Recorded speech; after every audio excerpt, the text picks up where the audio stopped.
నమస్తే అండి. సో, మనం భుజాలు జాయిన్ చేసేటప్పుడు మనకు పీస్ రాకుండా దేనికి అవే అంటే యాక్చువల్‌గా ఇది ఫ్రంట్ పార్ట్ ఏంటంటే బకరం వేసి షేప్ పెట్టాననమాట. సో, ఇది బ్యాక్ పార్ట్. బ్యాక్ పార్ట్‌కి మెడ ముక్క తిప్పేటప్పుడు మెడ ముక్కని కొంచెం ఎక్స్ట్రాగా పైన చూసారు కదా ఉంది.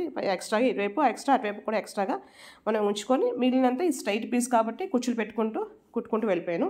సో, దీన్ని మళ్ళీ మనం లోపల ఫోల్డ్ చేసేస్తాం కదండీ! ఫోల్డ్ చేసేటప్పుడు ఫస్ట్ కొంచెం స్టార్టింగ్ నుంచి కొంచెం ముక్క వదిలేసి అప్పుడు కుట్టు వేసుకుంటూ వెళ్ళాలి.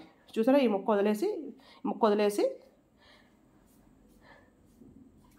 అలాగే ఇటువైపు కూడా ఈ ముక్క కొంచెం ముక్క అంటే జస్ట్ ఒక 2 ఇంచెస్ వరకు ఇంత ముక్క వరకు వదిలేసి మిగిలింది మాత్రం పైన కుట్టు వేసేయాలన్నమాట. కుట్టు వేసేసిన తర్వాత మనకి ఇలా వస్తుంది. ఇలా వచ్చిన తర్వాత ఇప్పుడు మనం భుజాలు జాయిన్ చేసుకోవాలి. సో, భుజాలు జాయిన్ చేసుకోవడం కోసం ఇది బ్యాక్ పార్ట్ కదండి. ఆల్రెడీ ఫ్రంట్ పార్ట్కి నేను బకరం వేసి ఉంచాను. సో, బకరం వేసి షేప్ పెట్టి ఉంచాను అనమాట. సో, ఇది ఫ్రంట్ పార్ట్ని మనం పైన భుజాల దగ్గర ఒక భుజం మీద ఒక భుజం పెట్టాలి.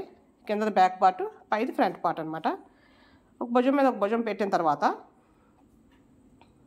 చూడండి ఇది కిందది బ్యాక్ పార్ట్, ఈ పైది నేను చూపించేది ఫ్రంట్ పార్ట్ అనమాట. దానికి బకరం వేసాను.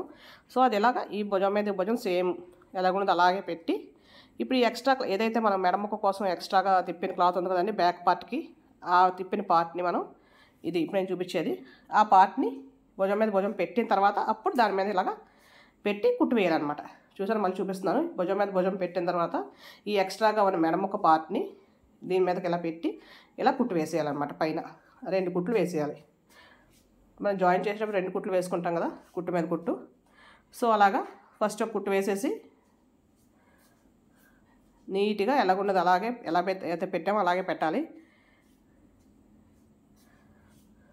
కుట్టు వేసేసి ఇది ఏదైతే మనం పెట్టామో ముక్కని ఆ ముక్క మీద అలాగా కుట్టు వేసేయాలి. ఇవి దగ్గర కుట్లు వేయాలండి, దూరం కుట్లు వేయకూడదు. జాయిన్ చేసినవి ఏమి కూడా దూరం కుట్లు వేయకూడదు. ఓన్లీ లైనింగ్ అతికిచ్చేది మాత్రమే దూరం కుట్టు వేసుకోవచ్చు. సో, మళ్ళీ ఇంకొక కుట్టు వేస్తున్నాను ఊడిపోకుండా. సో, కుట్టు వేసేసిన తర్వాత ఇప్పుడు మనం ఎక్స్ట్రాగా ఏదైతే ఉందో ఈ పార్ట్ని మనం కట్ చేసేసుకోవాలి. 2 సైడ్లు అలాగే కుట్టుకోవాలండి. నేను ఓన్లీ 1 సైడ్ చూపిస్తున్నాను. ఇప్పుడు దీన్ని మనం ఎలాగ ఉంది కదా ఇలాగ ఉన్నదాన్ని ఇలా తిప్పేయాలి. కట్ చేసిన తర్వాత తిప్పేసి చూసారా ఫినిషింగ్ చాలా అంటే చాలా నీట్గా వస్తుంది. ఈ వెనకాతలు కూడా నీట్గా వస్తుంది. అక్కడ పీస్ రాదనమాట గుచ్చుకోకుండా. సో, దానికోసం మనం భుజాలు ఇలాగా లోడింగ్ చేసుకోవచ్చు అనమాట. సో, ఇలాగే మనకి బ్లౌజెస్ అయినా సరే బ్లౌజెస్ బ్యాక్ చూడండి షేప్స్ పెట్టుకున్నప్పుడు మనం బక్రం అది వేసుకుంటాం. సో, ఫ్రంట్కి మామూలు రౌండ్ నెక్ అని పెట్టుకుంటాం. సో, దాన్ని కూడా ఇలా చేసుకోవచ్చు అనమాట. థ్యాంక్ యూ అండి.